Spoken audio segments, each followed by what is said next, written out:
Buenas a todos y bienvenidos al nuevo vídeo monedaslimpias.com, y en esta ocasión pues vamos a hablar de las diferentes labras y los diferentes valores que se efectuaron en la época de 1660 a 1664, ambas fechas incluidas, que son los denominados Felipes de busto. Ya sabéis que estas piezas son de vellón, tienen un pequeño porcentaje de liga de plata, a veces se encarece un poco más, a veces poseen bastante más liga, otras pues se ve que se ha conservado el plateado original, y en circunstancias más, digamos, más generales pues suelen aparecer de un color cobrizo, así verde, marrones, rojas, etcétera, etcétera. Hoy vamos a hablar de los distintos divisores, que ya sabéis que estas piezas se labraron en divisores o en módulos de 16, de 8, de 4 y de 2 maravedíes. También vamos a enseñaros alguna falsa para que podáis compararla, y os voy a mostrar piezas de diferentes cecas. Ya sabéis que en esta época se acuñaba tanto a martillo como se labraba por molino, en este caso por Real Ingenio de la Moneda de Segovia, y en los otros pues otra serie de rodillos en los cuales estaban grabados los cuños.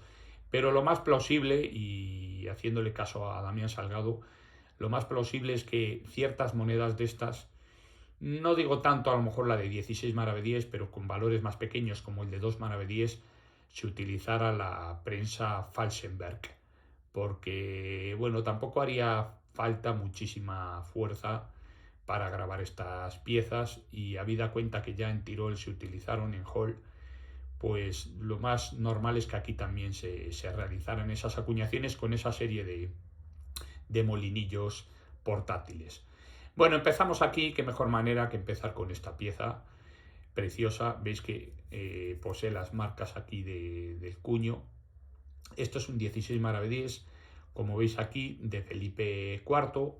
El busto siempre incluso dentro de una orla circular. Luego la leyenda, que lo circunscribe mirando hacia las agujas del reloj.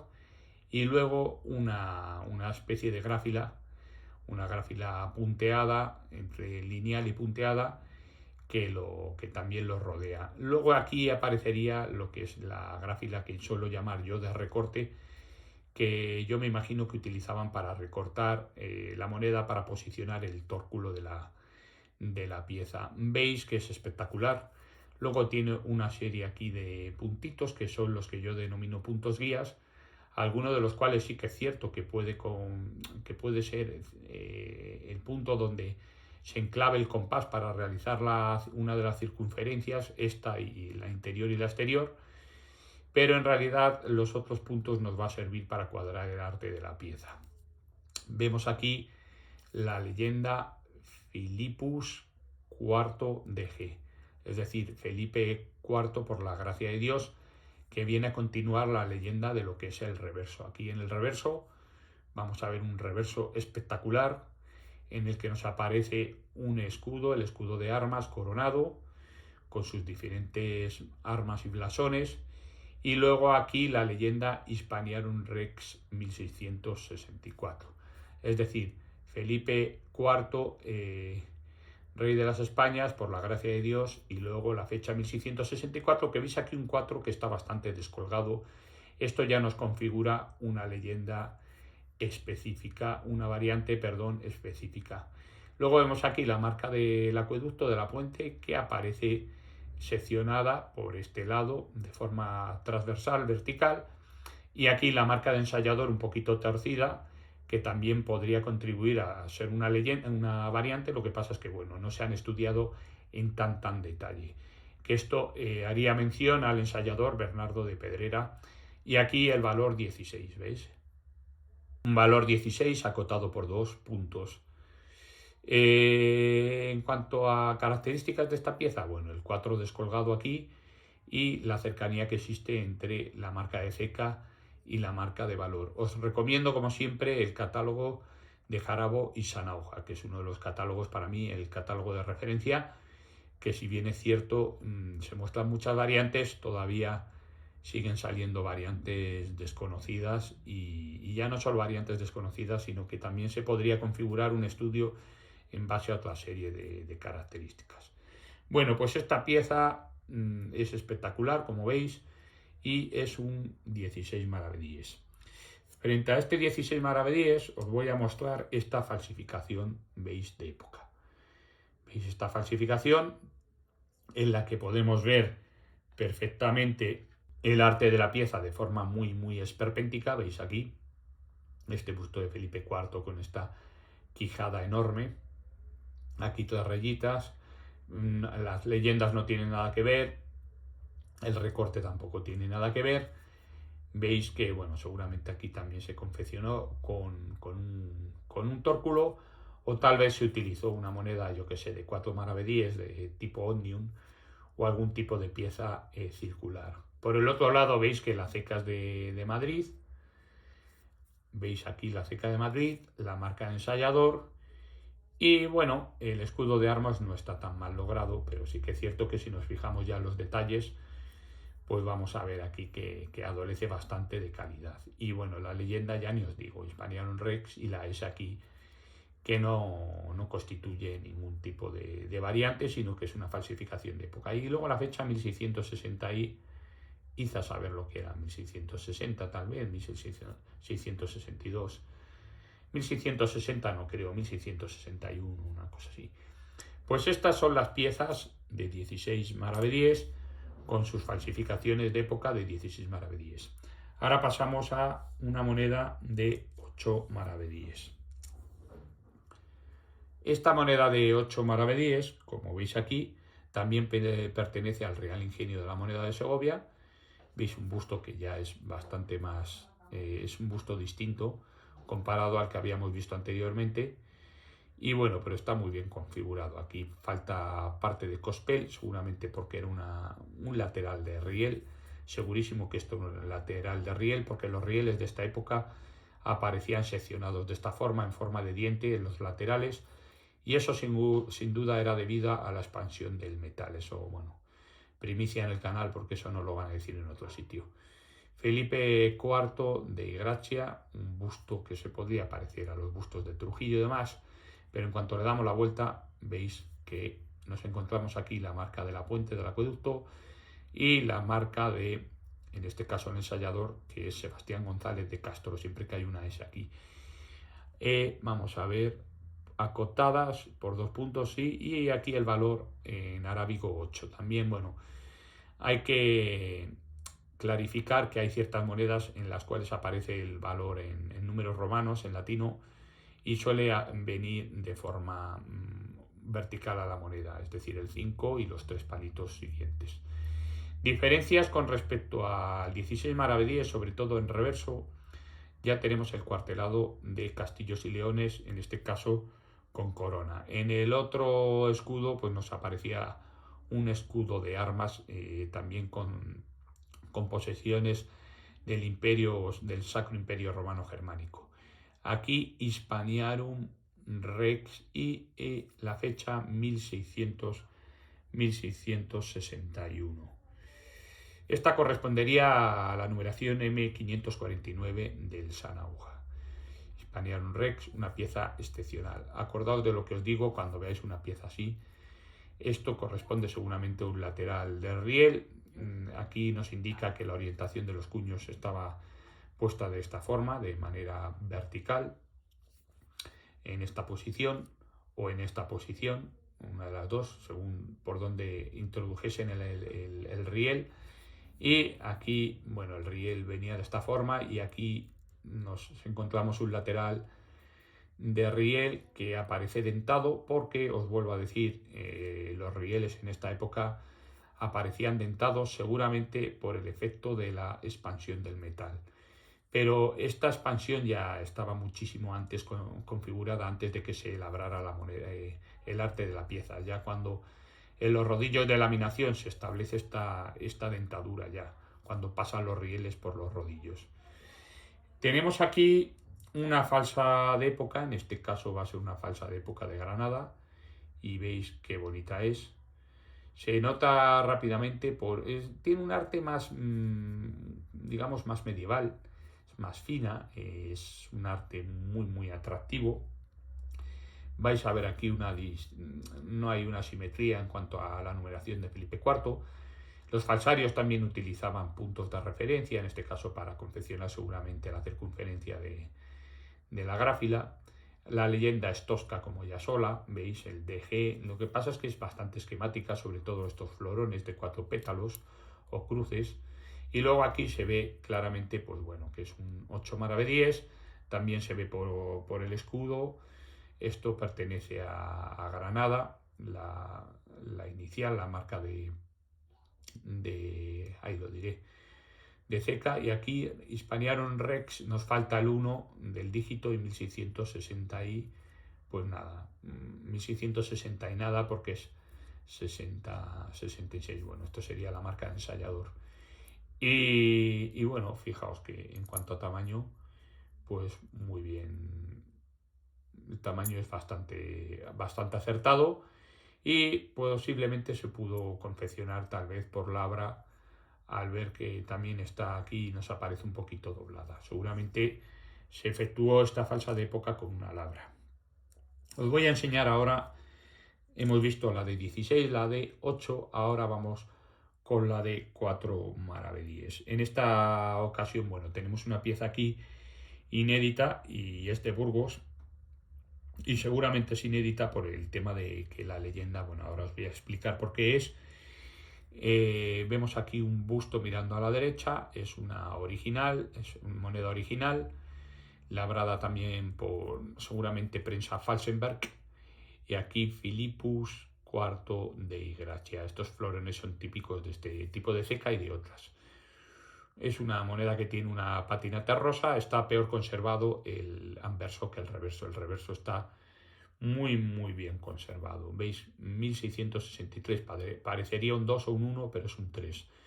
Hispaniarum Rex, y aquí vemos claramente pues bueno, la B de la ceca de Burgos, y aquí la marca de ensayador que corresponde a Antonio Ruiz de Valdivieso. Y en este caso, para diferenciar estos módulos de los superiores, de los de 16 y los de 8, nos aparece un escudo con el castillo dentro. Bueno, y aquí evidentemente nos aparece el valor 4 en número romano. Aquí ya sí que sí nos aparece en número romano y nunca, que yo sepa, nos va a aparecer en número arábigo, si no sería una rareza espectacular. Porque esta pieza es inédita. Hispaniarum, ¿ves? Que hay dos R's aquí. Aquí se les coló una R más. Hispaniarum Rex. Una pieza muy bonita. La orientación, vamos a ver, que ahora se nos ha vuelto loca la cámara. La orientación de los cuños, veis aquí, era la misma y estaba en vertical, como en el otro lado. Hay aquí un pequeño desajuste, en la alineación de los cuños, veis aquí, que el corte está en este lado y en este otro nos aparece más aquí a la izquierda. En cuanto a falsificaciones de época, no tengo ninguna y es bastante difícil que se encuentren, puesto que normalmente se solían confeccionar falsificaciones de módulos superiores para que hubiera muchísima más ganancia. Por lo tanto, de estas piezas, falsificaciones de época no tengo. Sí que os podéis encontrar a lo mejor alguna pieza de este tamaño, un poquito más, del tamaño de los 8 maravedíes. Fijaos el tamaño de los 8, como es. Pues os podéis encontrar alguna falsificación de 16 maravedíes pero de este tamaño, con un tamaño de 8, puesto que seguramente utilizaban algún tipo de moneda similar, como son las de tipo Omnium, para realizar esa imprimación, por así decirlo. Ahora os voy a presentar otra pieza, esta la conseguí. Bueno, no, os voy a presentar esta otra, que es la última que nos queda, que son 2 maravedíes labrados por Ingenio, en este caso seguramente por prensa Falsenberg. Y bueno, es una pieza espectacular, es una pieza rara, habida cuenta que es de Valladolid y estas piezas no se suelen conservar, o sea, son muy difíciles de encontrar en el mercado, pero aún así, bueno, yo tuve la suerte de hacerme con esta. Veis aquí Philippus IV de Gracia, una pieza excepcional, muy pequeña, como podéis comprobar, y el busto mirando a la derecha. Por el otro lado nos vamos a encontrar, aquí lo vamos a tener más difícil, nos vamos a encontrar que la pieza es, a ver si lo podemos agrandar ahí, pertenece a la ceca de Valladolid por el arte y demás. Aquí nos debería aparecer los jirones, ¿veis? Y nos debería aparecer, perdonad que se me caiga abajo, no pasa nada porque tengo corcho abajo. Debería aparecer la marca de ceca, que en este caso es una M que corresponde a Francisco de la Montaña. En cuanto a este tipo de misiones, bueno, Hispaniarum Rex, la R suele aparecer retrógrada, aunque aquí no se ve nada, y la fecha suele venir bastante más arriba y no alcanzo a verla, pero estas fechas suelen ser de 1663 a 1664. Bueno, esto sería estudiarla bien con una lupa y demás. Y ahora os voy a enseñar la última y ya con esta acabamos el vídeo, un vídeo bastante más corto que otros. Veis aquí, esta es espectacular. Esta la compré en Tauler y Fau. Y esta la compré en Tauler y Fau. Y igual que otra que os he enseñado, creo, pertenece a la cerca, como veis aquí, de Burgos. No sé si lo podéis ver ahí. Y la marca de ensayador R. Antonio Ruiz de Valdivieso, ¿no? Veis que en esta ocasión sigue siendo un 2 Marave 10, aunque no se ve el valor, vemos que es un león, que es el dato característico de estas emisiones de 2 Marave 10, que no lo había dicho. En la de 4 Marave 10 es el castillo, acordado de la regla mnemotécnica 4K, KK, es decir, las dos empiezan por C, 4 castillo y 2 león. 2 león, ahí no hay regla mnemotécnica, pero bueno, ¿qué tiene esta pieza de particular, no? Bueno, esta pieza de particular tiene lo siguiente. Primero, que se ven dos cuños, este y este otro. Y segundo, que tiene unas marcas de dilatación entre medias de los dos cuños que servían para dirigir el flujo en expansión del metal a estos puntos y que no se deformara la moneda, ¿no? Pero también tiene algo revelador, y es que estos puntos normalmente, estas piezas se acuñaban así, de esta forma. Normalmente los puntos siempre quedan así triangulizando o triangulizando, se debe decir, lo que son los dos cuños, el inferior y o sea, el cuño número 1 o el número 2 o el número de cuños que tenga el rodillo. Esta rayita de aquí es muy rara que aparezca. Y aquí veis que puede tener otra raya. Esto es muy curioso y esto nunca lo he visto. Y esto puede ser debido tal vez a que el grabador hizo una incisión cuando realizó los cuños para comprobar la distancia que hay entre ambos cuños. En estas piezas, como veis, no aparece la gráfila que llamo yo de recorte, debido seguramente a que quieren aprovechar el máximo de metal, y son piezas muy pequeñas. Estas piezas no es lógico, es lógico pensar que se labraran en prensas Falsenberg portátiles. O sea, no me imagino, por ejemplo, al Real Ingenio de Segovia con toda la maquinaria metiendo presión a saco para realizar estas piezas. Es completamente irrisorio, es muy difícil que eso pasara. En cuanto a la fecha, seguramente 1600, no lo veo bien aquí, pero la tengo catalogada como 1663. Otro dato importante es que la orientación de los cuños en la ceca de Burgos, por lo menos en ciertas labras, y en lo que se refiere a monedas de 2 Marave 10, estaban orientados de forma horizontal, como veis aquí. Esto difiere bastante de otras cecas como la del Real Ingenio de Segovia, ¿veis? Que está en horizontal, aquí, ¿veis? Por el otro lado nos encontramos también, pero mirando a la izquierda, la orientación del cuño de forma horizontal. Y aquí nos aparecen las marcas de dilatación, por lo tanto nos hace pensar que la orientación de este cuño del anverso estaba de esta forma. Sin embargo, la orientación del reverso estaba de esta otra. Bastante raro, ¿no? debería ser, porque si no, no hubieran casado, debería ser esta la orientación. Bueno, sea lo que fuere, es una pieza bastante rara. Es decir, si la orientación va hacia allá, es imposible, salvo que nos encontremos tal vez que podría ser una pieza en la que en el rodillo, como ya pasa en Segovia, si este es el rodillo, os lo voy a explicar, si este es el rodillo, este palillo, tal vez habría un cuño aquí y otro cuño aquí, una doble pareja de cuños. Eso sí que podría ser también lógico pensar que esto fuera así. Es decir, aquí seguirían cuños hacia arriba, el riel se metería de esta forma y por este otro lado habría otra hilera de cuños, es decir, un rodillo con varios cuños de forma horizontal y vertical. ¿Por qué digo esto? Porque si le damos la vuelta a la pieza, lo normal, lo lógico es pensar que esta pieza se acuñara de esta forma. Y me podréis decir, no, pero es que si la orientación es esta y solo hay una hilera de cuños, y esta es la orientación, y solo hay una hilera de cuños, ¿veis? Esta también tiene la orientación hacia un lado. Sí, pero veis aquí que tiene marcas de dilatación. Y normalmente las marcas de dilatación, esta y por la distancia que hay de aquí a aquí, yo creo que aquí había otro cuño. Por lo tanto, lo normal es pensar que había varias hileras de cuños. Seguro, ¿eh?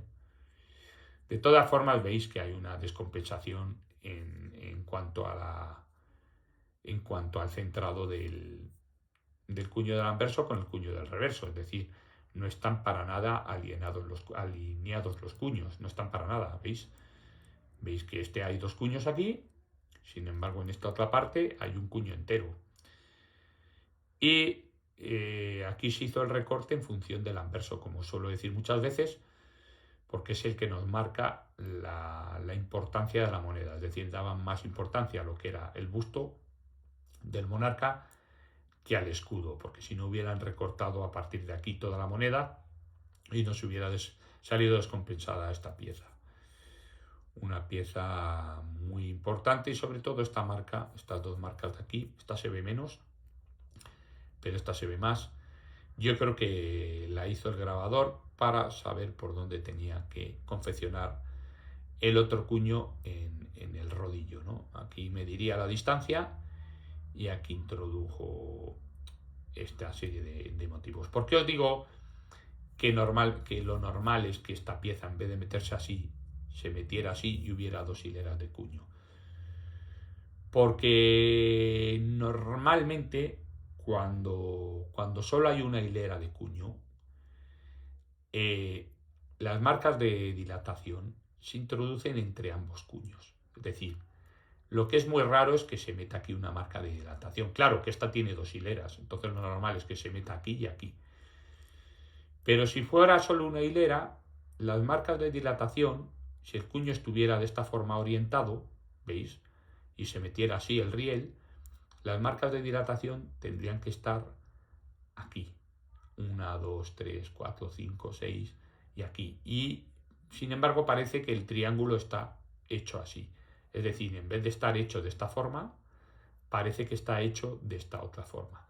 Y sobre todo por la distancia que hay de esta gráfila a lo que se supone que va a venir aquí, que es la otra moneda. Veis que la distancia es bastante considerable, ¿veis?